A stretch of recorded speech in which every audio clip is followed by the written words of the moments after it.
So we have a really fantastic next session, and here to introduce it is quite a remarkable individual who, when you sort of read his bio, you kind of go, no, this has been written for some sort of film.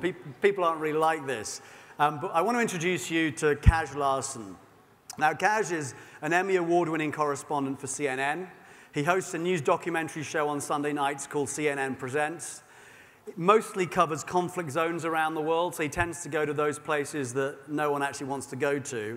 But very interestingly and uniquely for what he does, Kaj actually, prior to entering journalism, spent 5.5 years on active duty as a US Navy SEAL and led a team of special operations personnel in covert operations overseas.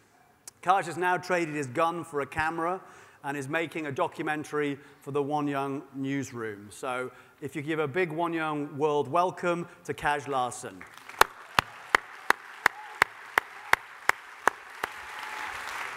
Thank you so much, Silver. Thank you very much.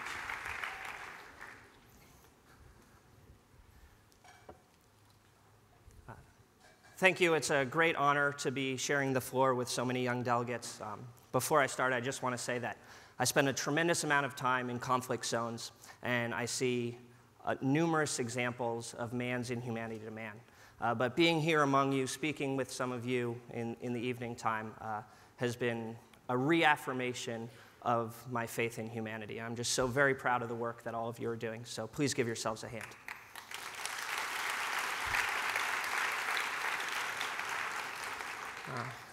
I want to bring our two participants to the stage. I'm going to be very brief with their intros because we all know their bios and we want to hear what they have to say. So first, please welcome to the stage the founder of a Facebook page that created a pivotal movement that helped create the Egyptian revolution. Please welcome Wael Ghonim to the stage.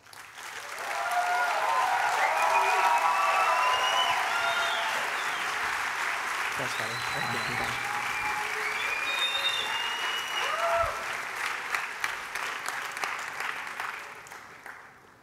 And one of the pioneers of using social media to create movements and to impact social change, he created a Facebook page in 2008, A Million Voices Against the FARC in Colombia, which then translated into a march where millions of people in cities around the world protested against a period of violence that they had endured underneath the regime of the FARC. So please welcome to the stage Oscar Morales.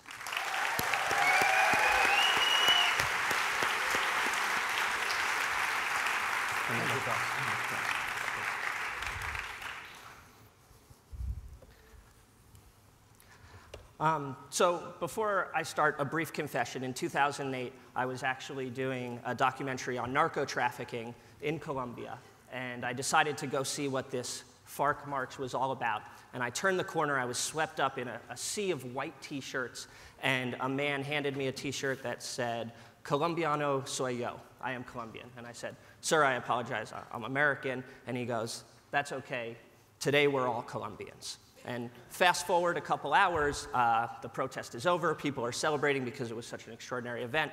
I'm at a club trying to dance salsa, and I'm dancing with some Colombian women who are the greatest salsa dancers in the world, and I'm doing my very terrible salsa impression, and this same man, I kid you not, comes up to me and he goes, "Gringo, now you're an American again." So.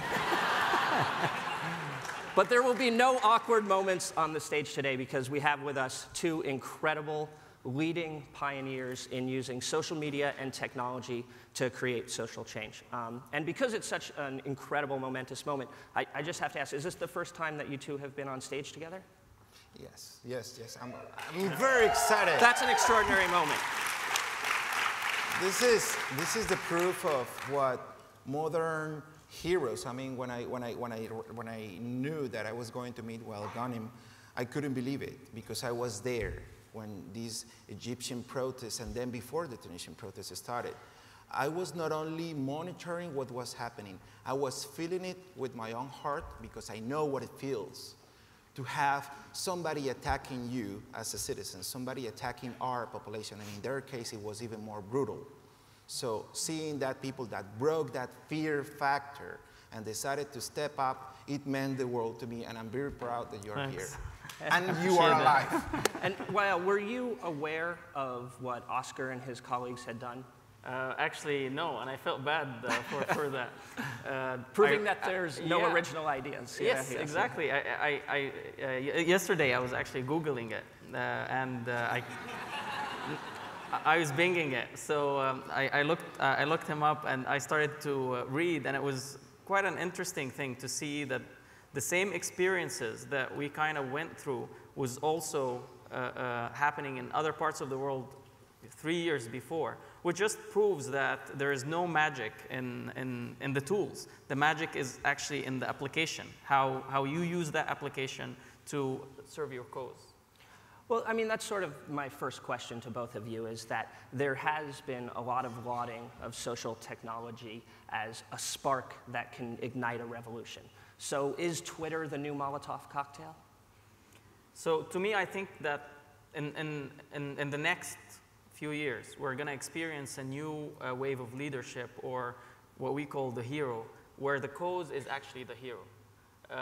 In our case in Egypt, it was not about my great skills or Facebook amazing features. It was about the cause. The cause was a very strong cause. A lot of people connected with that cause and thought that cause was so important that even if the person behind that trying to promote the cause is anonymous, they did not care.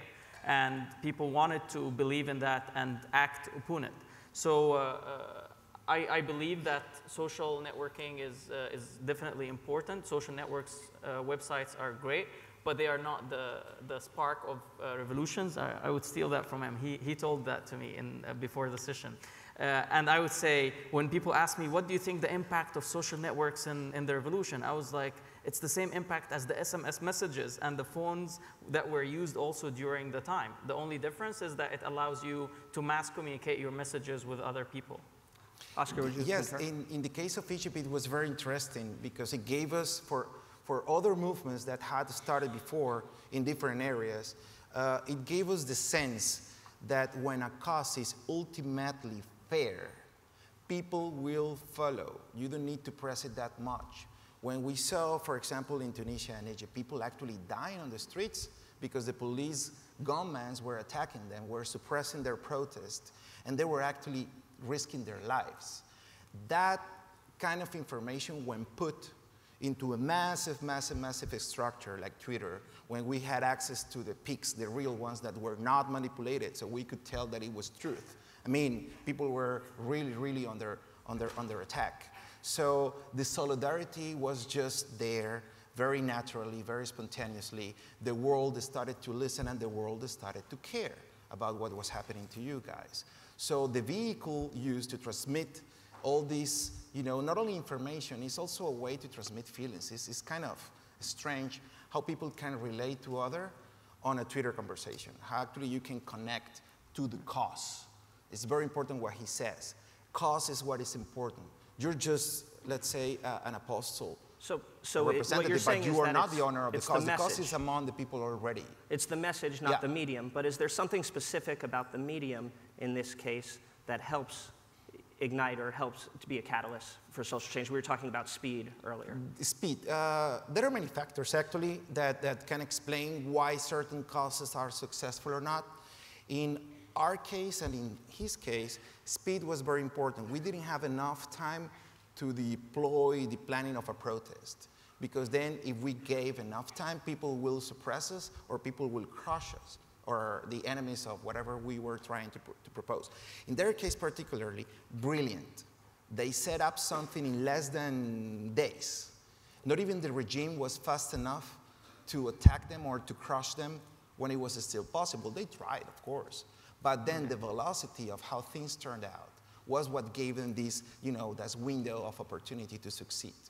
I also think if I want, from my experience or the days I lived, the one thing I want everyone to connect with is the power of the internet is the ability to let people share their opinions.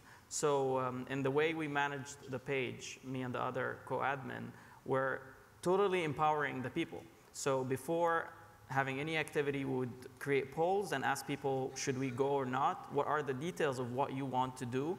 And right after the protest end, and that was like about 1 year before the revolution, right after the protest ends, we asked people to submit photos and videos, and people were very happy to see the interactions and the discussions that goes around these photos.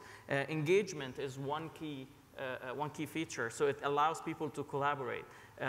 So it's not only that you have a cause, it's very important to make sure that that cause is not central, it's not centrally managed by a small bunch of people. It's actually more of when we called for the protest on the January 25th.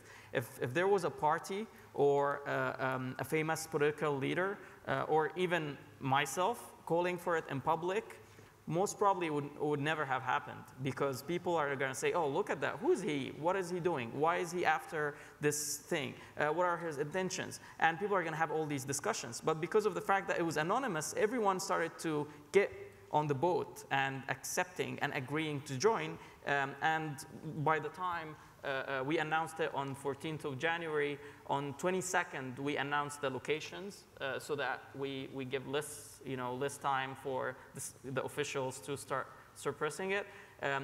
By that time, a lot of the political parties and the big leaders started to join. I'm going to go with these guys on the 25th. This was a very important aspect. Engagement is critical. If you want to do something with the internet to change a problem you're facing or to create an opportunity for a lot of people, you need to make sure that everyone is engaged and there is no sort of like, I'm the leader, I'm the one who tells people what to do.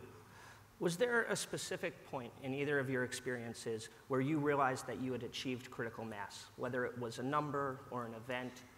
Because you have to get to a point of being visible in order to affect change. Anything that sticks out? Yeah. Actually, in our case, and there are many of my friends that are from Colombia and saw that happening. It all started on a Facebook page. It was not famous. It was very well supported. But there was like a milestone. It was when we engaged the traditional networks of media.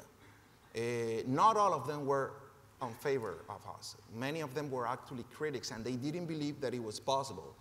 But this combined power of traditional media and us making lots of noise gave us credibility, gave us the opportunity to explain better, but you only have one shot.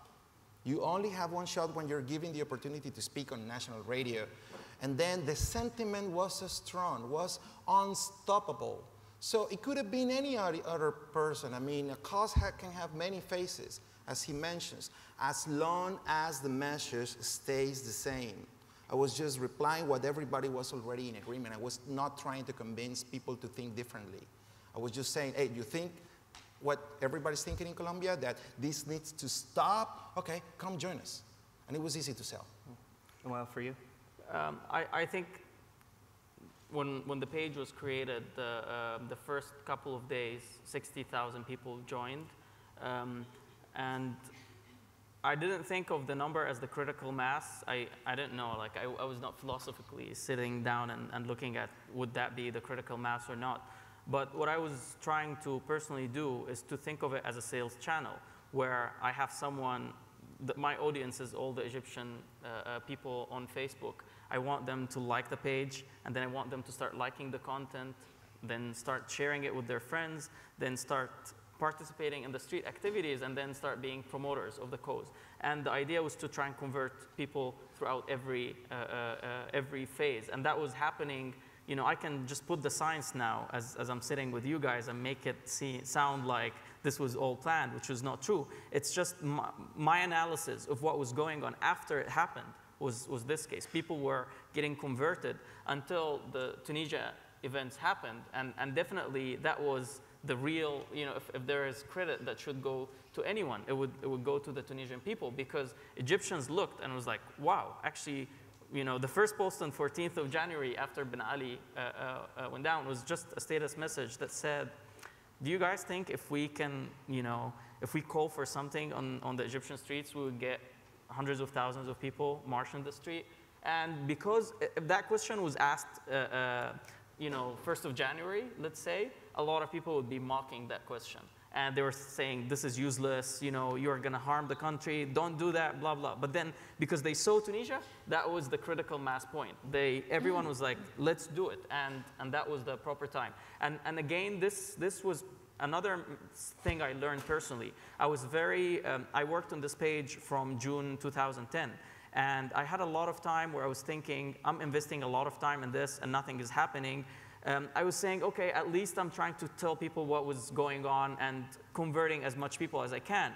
But don't feel bad about what you're doing, because the right moment sometimes the tipping point comes where you don't expect. Tunisia were never expected. In fact, I had big fights with the other admin who wanted to write about Tunisia at the first week of January, and I said, do not do that, because we don't want people to think that we're calling for people to do violence in the street and misunderstand the cause of the page, which was very peaceful, Gandhi-like, peaceful movement. Yeah. You brought up an interesting point about conversion. I think this is perhaps applicable to the audience. As they are driving their causes and trying to gain visibility on their causes, what is the value of 1 million likes? And does it mean anything? And if it doesn't, how do you then convert online activism into boots on the ground, which really seems to be the final key to social change? The value of numbers is very important, not by collecting the collection of numbers. I warn against clicktivism. I don't like causes when they're just online presences of something that is not relatable to activities in real life. So one key to success of any given movement is to be creative enough to translate a protest or a feeling of rejection against the status quo by proposing real activities.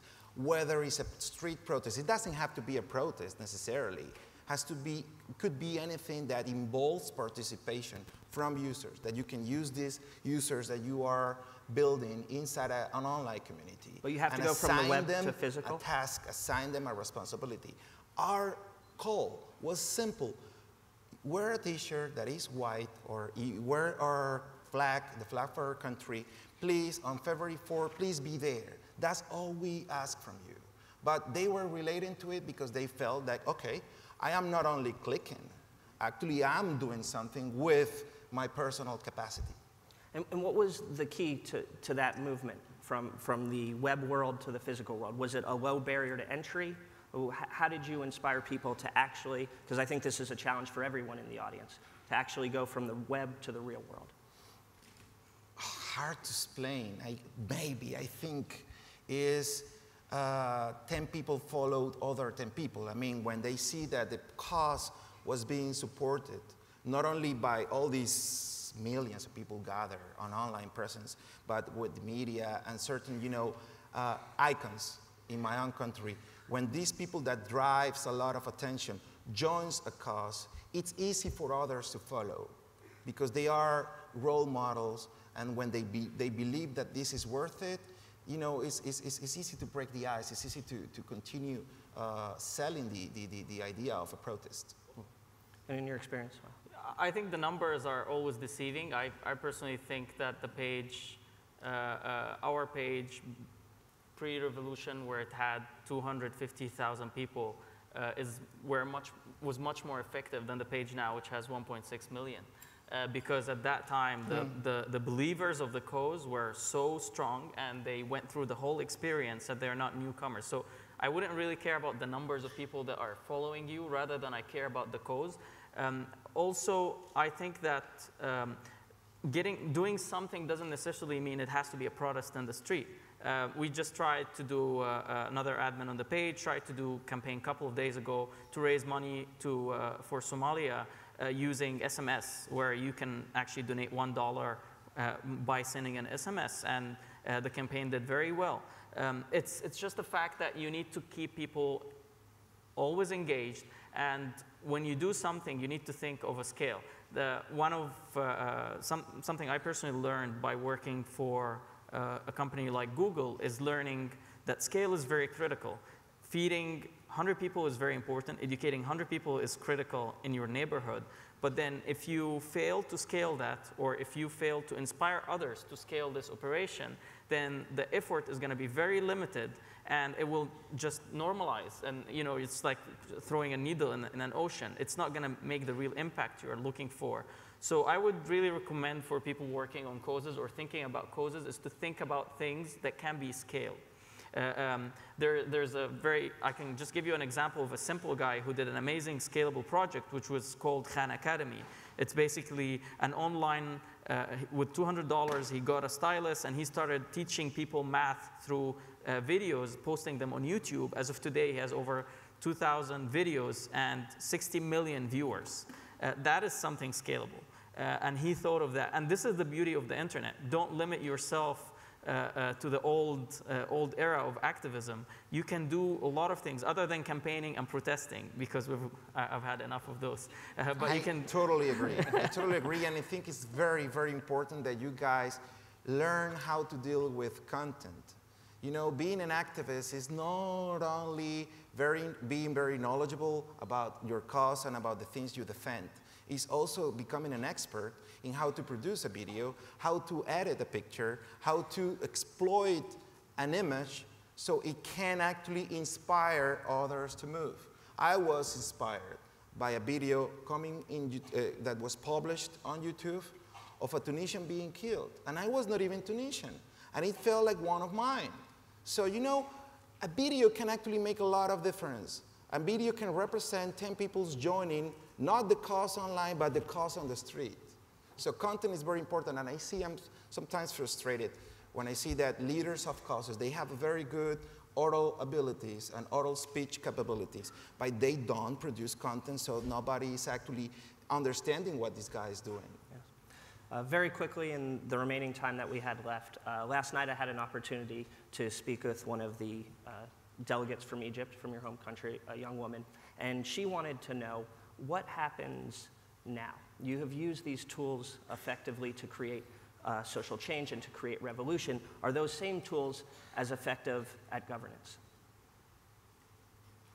It's a philosophical question. I mean, first of all, I personally believe that you gotta do what you gotta do and don't care about the results. I was interviewed by a Newsweek guy anonymously on 24th, and he was asking me, do you think this is gonna do? And I was like, I don't care. I'm gonna do what I'm gonna do. So our role is not to keep thinking and analyzing. It's just to get on and do changes. We have experienced some interesting initiatives going on now. A lot of them are built online, where people are trying to make to do an impact. It's very easy. I would say it's very easy to get rid of a nightmare. It's very hard to dream, although everyone thinks the opposite way, because once, the nightmare is very obvious, and, it's your enemy, and all of us were fighting against an enemy. And now as this enemy vanishes, it's very hard to think of, a unified sort of a dream. This is the biggest Egyptian challenge now.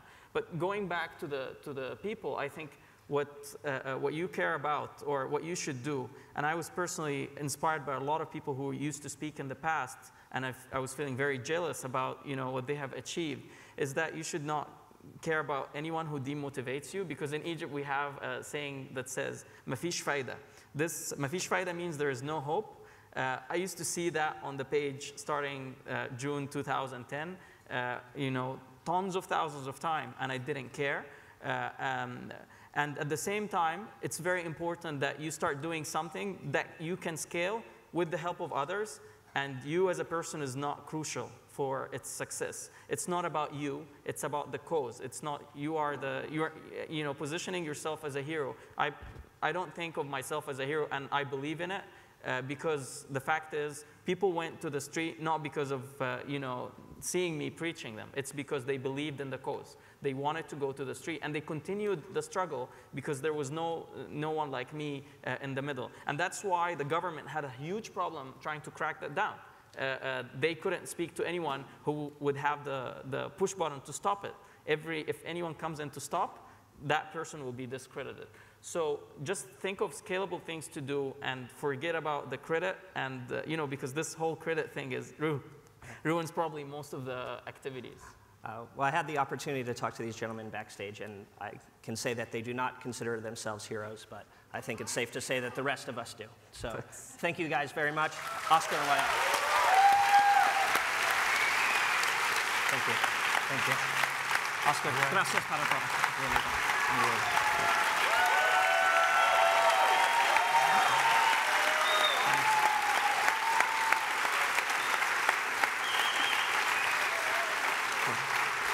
Thank you guys.